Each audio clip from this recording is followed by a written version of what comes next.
Professor, teacher, गुरु, कोई भी नाम ले लीजिए, लेकिन इनकी परिभाषा एक ही है। बड़ी बड़ी ही सूक्ष्म परिभाषा है। ऐसा व्यक्ति जिसके पास कम से कम एक व्यक्ति ऐसा हो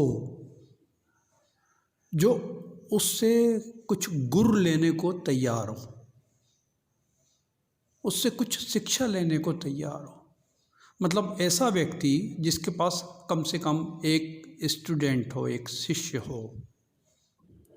गुरु की इसके अलावा कोई और दूसरी पहचान नहीं है, क्योंकि गुरु खुद अपने गुणों का प्रदर्शन करने के लिए अपात्र हो चुका होता है।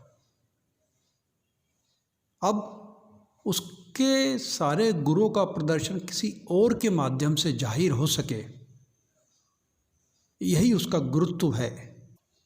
गुरु की पहचान वह स्वयं कभी नहीं होता, केवल और केवल उसके शिष्य के जरिए ही वो जाहिर होता है।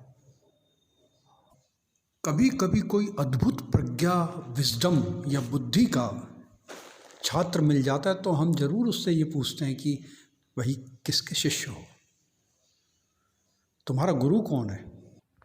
अभी तक हम यह समझते आए हैं कि वो गुरु बहुत अच्छा है जो शिष्य के हर सवाल का जवाब दे दे, लेकिन मेरा मानना है कि गुरु वो अच्छा है जो शिष्य के अंदर सवालों का सैलाब पैदा कर दे और उनके उत्तर ना देकर उन छात्रों को इतना बेकरार, ज्ञान पिपासु और ज्ञान का भूखा प्यासा बना दे कि वे रात और दिन का अंतर भूल जाएं। यही एक वैज्ञानिक बुद्धि खोजी और इंक्वायरिंग माइंड की ज़रूरत है।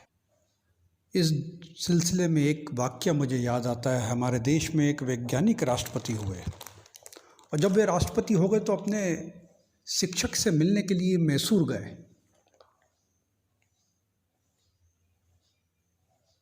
और जब उन्होंने बताया कि वो उस शिक्षक से मिलने खास तौर पे यहाँ आए हैं और केवल उसी से मिलने आए हैं, तो वो बहुत खुश हुआ। लेकिन उसने एक सवाल किया कि मैं कभी भी किसी भी छात्र का पसंदीदा प्रोफेसर नहीं रहा।